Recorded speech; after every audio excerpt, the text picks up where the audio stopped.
Good morning, everybody, and it is Fired Up Fridays with Shawn, and I am so excited today to have author, friend of the 10-second customer journey, Todd Unger, with me today here on the show, and we're going to jump into a whole bunch of stuff around CX, but it is so great for those of you that are listening in.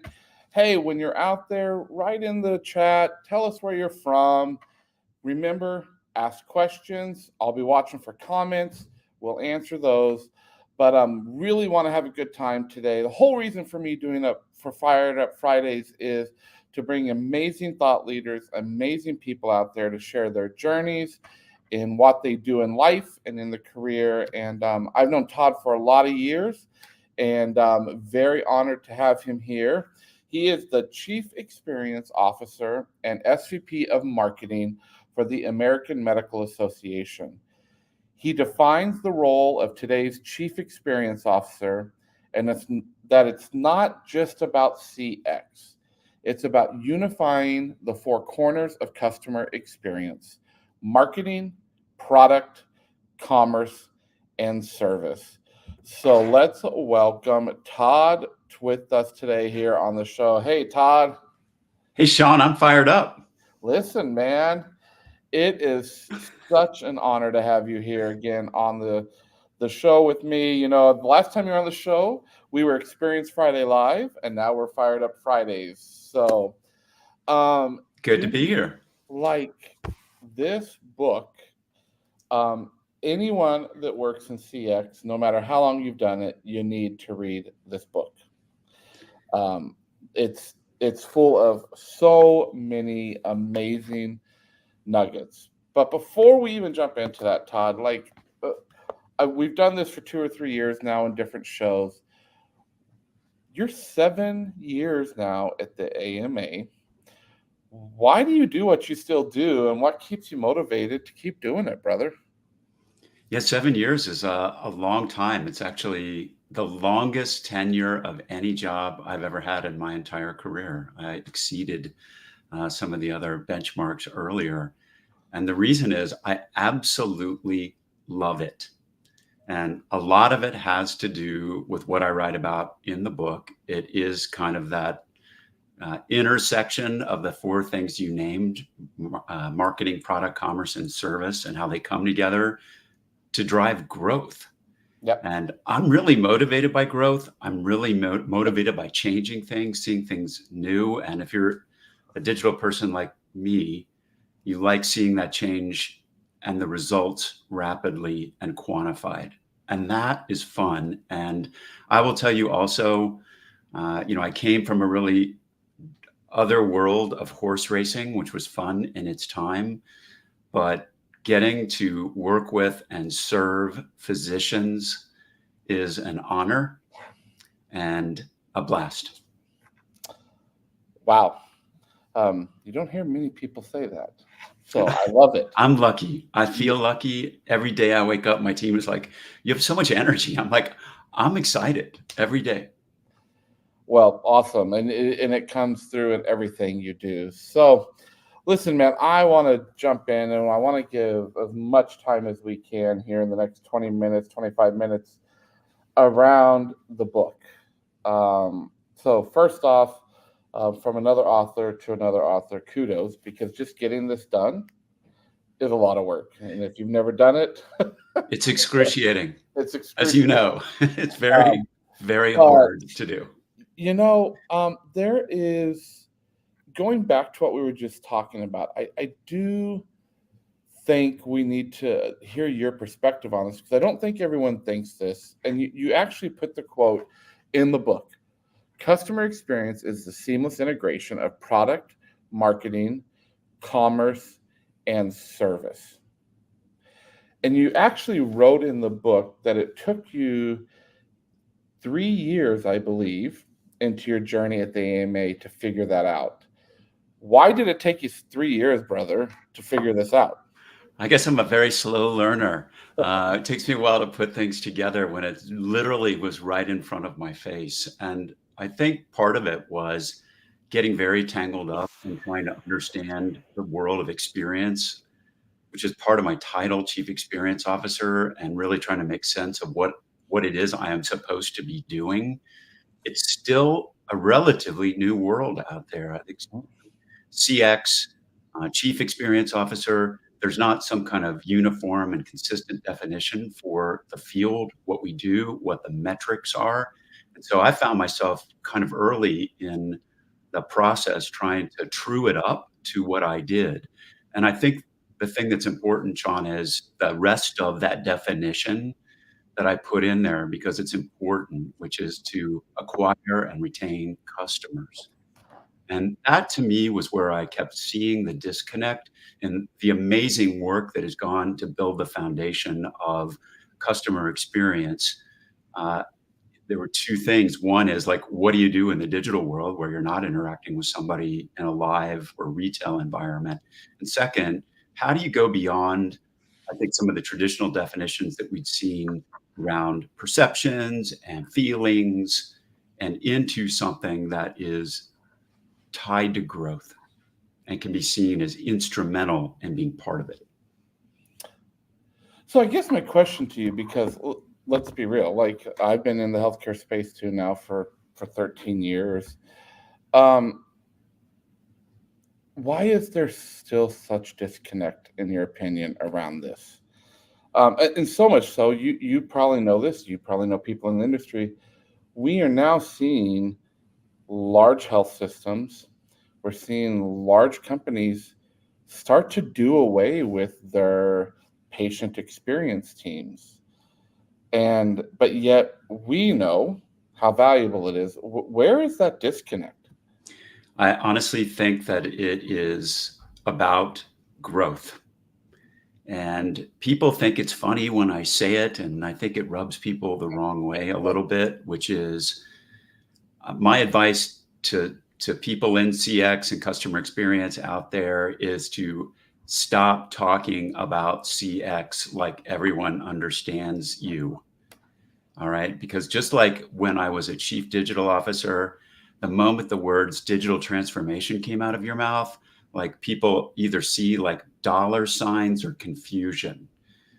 The job is how do you take the set of principles and frameworks and tools that have been them toward growth. And a lot of times that is going to be in concert with other parts of the organization. And it just so happens that in mine, it's with marketing, that together we can take that body of knowledge and those practices and unlock growth. And I don't need to talk about the mechanisms. Uh, I just need to show the results. And I think that's where the disconnect is in any organization today. It doesn't matter whether you're in healthcare or not. If you're not seen as being kind of directly tied to growth, then that puts you in jeopardy. If people don't understand what you do and how it connects, that spells trouble for anybody. Yeah, I hope people are listening to this, like, and take these nuggets because I actually facilitated an all-day session yesterday with a client that doing a lot of work with, and we started to talk around. Let's not First off, let's quit calling it customer experience. Let's call it experience. And what does an experience-minded business organization look like? And under that is, and I've said this for years, we don't do experience, we don't do innovation just to do it. If it doesn't affect the top line or the bottom line in the organization, don't do it. And I think that is what you're saying around the growth piece. And unfortunately, we have colleagues that are still struggling in that space. Um, Yeah, it's hard, especially again, we're still in the early part. I do think the world of customer experience has gotten traction and it's elevated, but it's still confusing. And you can see it even in the headlines. I was just reading something from Howard Schultz at Starbucks, and he says, the reason we're down this quarter, it's all about customer experience, in-store experience. And that may be accurate for Starbucks. Anybody that has been in one recently can probably identify what that is, but experience is bigger than that. And it obviously has a lot to do, at least for them, with their digital platform and maybe some of the unintended implications of how they've shifted their model and what they serve in terms of product. So it's wider than, hey, I walked in, I didn't, no one said my name. I had to wait too long. It can be very confusing. so that's funny that you're even with the whole Starbucks thing, because I had an incident in a Starbucks with my daughter here where we live, and they were still accepting online orders, and the line was forever long outside. And I said to them, why don't why don't you just shut off online orders, right? Because you're when I gave the order, it said I could be here, let's say at 11 o'clock, and it's 11:20, and I'm still waiting. And the associate looked at me and said, "We have no control of that in the store. That's controlled from a corporate level." And that was one of those moments I thought, wow, this is where a company's gotten so big and so focused on many things that they thought was right, but they took the power out of the associate's hand, which is now causing a bad brand reputation, a bad experience for me as a consumer. Yeah, and I don't envy the folks that are dealing with this particular problem, and they're sure they're very, very smart. But as you can see, it's a system level issue. Having just made like a 7-hour each way trip and a lot of stops at Starbucks along the way, I will, place my order online before I even walk into, because I just don't want to wait in that line. It still takes 20 minutes to get my drinks because you look out on the counter and there are like 57 frappuccinos and assorted other things, that take a long time to prepare. And so in the pursuit of growth, which everybody is of course under pressure to do, the product line expands, the operational requirements get very different. You've got streams of people live and online coming in. This is complex stuff to manage, but it is the reality in the world that we live in right now. Yeah, and they've cut resources, because that's the answer. It's funny how human resources in this space is the answer to everything, right? Yeah, I was watching the baristas, and let me tell you, I don't think they could work harder. No, oh my They're working like at no. superhuman speeds and preparing these things, but just not enough of them. And Yeah. there's a drive-through in the ones that I'm looking at. So that's complex. Yeah. So, but I love that you went there. It's a systematic issue, right? There's an overarching, and that was the big discussion I had with our client yesterday. This is a systematic thing, and I do think, in my opinion, in the world of experience, that people that have worked in it for a long time and even don't understand it as a systematic thing.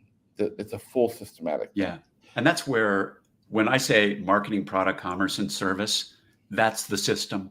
Yeah. And from your work, that most organizations aren't set up necessarily to have all of those things staying in sync, or even to have a decision maker who kind of has at least a relative oversight of the system and how those things work together.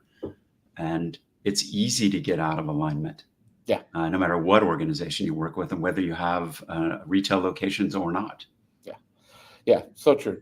All right, we could keep talking about this forever, but I love this section of the book, and I couldn't get the graph, but for those of you, there's this big X that he puts in the Todd has in the book, and you said my job was to put the X in CXO. The X in CXO is the intersection between the customer and the organization. The four corners of the X are the core components of customer experience, which we've talked about: marketing, product, commerce, and service. These four components, when brought together, create a single unified customer experience model that drives growth. Tell us about that aha moment of putting the X in CXO. I can tell you exactly where it occurred. It occurred on a plane, and I must credit my wife for helping me to come up with that idea as I sorted through 1,000 pages of notes for my book. But it does represent kind of the culmination of trying to define the job. And I spent so much time thinking, like, how does experience fit into this title of Chief Experience Officer, that it finally became clear to me how to organize it in my own mind. And I think that the C and the O, customer and organization and experience, and that X being the middle and uniting all those four corners of experience, again, back to growth. And that's where I kind of had that idea, putting the X in CXO to be able to explain what my job is, just to even to myself, and understanding kind of what that role was. But once I had that in place, then I could start to see, again, this is what was happening at my own organization, and where I looked in the past to see where things had worked best. It's where that same dynamic was occurring. I loved it. I had never seen it put that way. So when I read it, I was like, holy cow, that is awesome. And I hope you share more about that with the industry as well. So, chapter 3, customer experience starts with the customer. What a novel idea, first off. I'm sorry, genius. Genius. That was like, let's just stop there. Wow. So, let's end the show right there. Yeah. That's what it's about, right? So you actually go into a concept around customer definition. So what does that mean to you, and how do you do it? Because I think there's a lot of stuff around. We hear like ICPs and personas, but the customer definition and what that means to lead to the growth that we're talking about. Yeah, I mean, it's funny because we're having fun with this and saying, genius idea, but how many times do I come across instances where that job is never done? Everybody hops right to the product, and they start talking about it that way, and they haven't done the work that leads up to great customer insights and product propositions that lead to great products. And so I have an endorsement that's in the book. I thought just captured it. The book, is about combining old school marketing know-how with digital savvy. And that's what this chapter is about. It's like somehow in the transition to digital, everyone forgot about the customer definition part and the old ways of getting to know customers, which is actually listening to them, talking to them, doing the kind of research to get to the kind of definition that I say. And I have a couple of criteria for, what goes into a great customer definition. And number one, that it's data driven, that it's not made up. And one thing that I do see, and even in healthcare, at other entities, is this word I just don't like, and I'll call it, for lack of better terms, personas, because a lot of times they're rooted in imagination and they're very generic. And so, like, we used to make fun of it in my advertising days, Joe Sixpack comes home, opens a beer, watches TV, whatever. They do nothing to help you in today's day and age to actually target customers or gain insights. And so the advantage of where we are right now is that there is so much data out there and so many ways to access it, to build a profile based on what people actually do, not on what you think or make up. So the second component is that there are behavioral and attitudinal components that define what that audience is, not demographics. And you still see a lot of people making that mistake out there. They'll use the kind of old school ways of defining, women 25 to 54 or young people, millennials, Gen Z.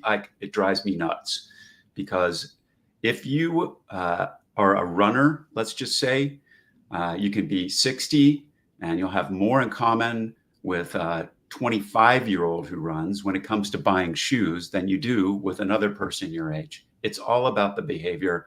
And then attitudes are a whole other separate range that helps in the third category, which is predictive. And so you've got to have a segmentation and a customer definition that helps you find and separate people between those that are in your audience and those that are not in your audience. Also a very hard thing for people to get. And if you can do that, then you're in really good shape for the rest of the process. But if you don't do that, you have friction right from the start. I love the three components. And a matter of fact, I had a discussion with someone yesterday. How do you actually create data-driven personas? Because I do think in healthcare, there's still this space of how do you bring the human back to life, right? So if we're going to create a persona, make sure we have a lot of research and data behind that it's not just a made-up person. Yeah. Right? So, and I love that the behavioral, attitudinal, like those things in it, and that it's not, that it's Janie who is 54, not Janie who is between the age of 36 and 54, right? Yep. So I call it in the book having a 4D view of your customer. And one of the ways that I've approached this in many jobs up to this point, starting like before they even had digital data, is the collection. Next time you're doing product research or anything in concept research, start by cataloging behaviors that are related to, but sometimes even apart from your category. Collect attitudes related to and maybe even apart from the category. Then get reactions to product concepts as part of that. And then finally collect demographics. And what you find when you have the collection of those things, you can start to look for the underlying reasons why certain groups of people respond more positively to what you've got to offer than others. And it's those insights that come out of the behaviors and the attitudes that make the biggest difference in your ability to target folks and find them in today's channels. The demographics kind of, generally fall out at the end and are not by themselves going to be the primary directive in terms of who you're going after. Love it. So we have this question, and I want to make sure we grab this from Sabrina. So psychographics over demographics. Great point. So what's the best alternative to personas? I think it's just really how you use the word persona. Yeah. So a lot of times people use the word persona, and I call it, my term is fake persona. There you go. Which is not based on data, doesn't have the underlying behavioral or attitudinal components or any of the database decision-making framework underneath that. Once you have that and you divide, let's say, we have segmentations at our current organization into, let's say 4 buckets of people or something like that. I'm just making this up. You can come up with cute names to describe one group versus the other, and then look at all the different ways that differentiate them that are all based on data. And so that's a very different description of how to use a quote persona versus like I've talked to other people out there where they just kind of make one up and say like, our target audience is this kind of person because that's who we want. No connection to actual data consumption, nothing. So you actually did a case study in here and you talked about it some, and I want to touch on it a little bit, where you talked about physicians and increasing engagement with targeted content. So in this in the space of customer definition. You did this project. Tell us a little bit about it and how it, like using this customer definition, helped bring about this increased engagement. Yeah, this if you if you go into any organization and you're new and you kind of hear people talking about the audience as if they're all the same, that's a pretty good indication that there's more work to be done in terms of segmentation. And that's a little bit of kind of what I encountered when I started. And there is like mythology that grows out around that about how you communicate with people, to whom and about what, and challenging some of the one size fits all approaches that were in place. And so we started in a very, very low tech way by analyzing how people were interacting with our email and looking at the kinds of content that would cause them to open it up and click through. And we did this very manually at first and started to think about what the subject lines were and what the kind of content was in the email. And lo and behold, when you started to actually do analysis on that, you could see that there were really three groups of physicians out there based on how they were interacting with the content. There was a group that was very much into advocacy and advocacy issues for physician. There was a group that was about practicing in office, growing their office and practice management types. And then the final bucket was more about research and science. And while these weren't like 100% independent, they were very distinct. It's a little bit of overlap. And so we kind of, light bulb goes on and you start to think, well, why am I sending the same email out to this whole group of people? Well, I always say, if I'm not interested in soccer, don't send me an email about soccer. And if you do it over and over again, I'm just going to unsubscribe. So, if you start out by just having a rough segmentation based on what people actually do, and this is really rough, then you can start to think about different ways of approaching that. Now, we took that model and we did a fancier version of research and quantitative research around it. And lo and behold, it held up. And so we went from treating everybody the same way to starting to interact with them about the topics that they were interested in. And what do you think happened? Well, open rates go up, click-through rates go up, unsubscribe rates go up, and it starts to direct you more in terms of your content development plan and how you approach different audiences that way. And this is basic stuff for every organization to think about who you're going after and how they want you to correspond with them. From there, you can become more sophisticated about, what you would consider to be personalization toward the dream of one-to-one communication. But you can make a lot of headway just with low-tech approaches. Love it, man. All right. Last question. Got to wrap up here. Chapter 9, CX marks the spot. What's the difference between customer experience and CX? So this is an area that's getting me in a little bit of hot water with folks out there, but I do think of them as different things. And I think in the translation from, quote, customer experience, the big idea, to the abbreviation of CX, that there's more that's changed than just the reduction in letters. And again, it's great when you're talking to folks who are in the field and they understand the terminology. But when you're outside of that and you're talking to your CEO or other executives or other people in different departments, they're not going to get it. And so the way that I differentiated it in the book is customer experience is that big idea, the integration of those four elements of marketing, product, commerce, and service to acquire and retain customers and reducing the friction between those things.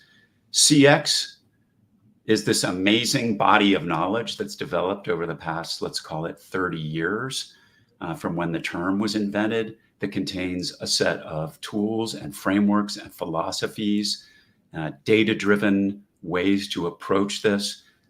very operational in nature.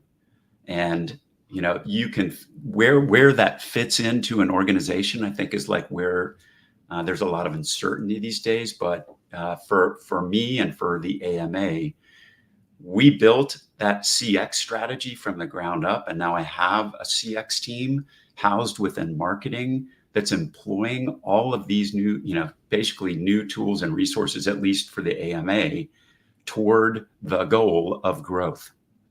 And that's where I think how I've managed to kind of separate them in my own mind and make sense of them. And for me, like CX in that regard becomes another function that sits side by side with marketing and product and even my customer service. And how to, I just figured I can't spend any more time trying to explain the difference between customer experience and customer service, since I just gave up and I just said, here, my leader, go figure this out and let's just show people what you can do. Yeah, I love it. That's why I wanted to finish with it, because it's so philosophically aligned to where I am. So thank you again, brother. Those of you listening, watch this afterwards. Go out, get the 10-second customer journey by Todd. Where can people connect with you, Todd? I'd love it if you would follow me on LinkedIn, and look forward to having conversations with you there. Well, awesome, brother. If you'll hang out, I'm going to close the show up, and I'll come back and say bye to you. So fun. Thank you for having me, Shawn. Absolutely. Again, Todd Unger, amazing CXO, Senior Vice President of Marketing from the American Medical Association, the 10-second customer journey, CXO's Playbook. I have now read through this twice. I do a lot of flying. I'm reading through it again. Just told Todd I'm buying like 30 copies of it to give to friends and people. It's a great book. Go out there, follow Todd on LinkedIn. You can follow me on LinkedIn for more Fired Up Fridays and more content around experience. I hope everyone has an amazing weekend, and we'll see you for the next Fired Up Friday. See you all later.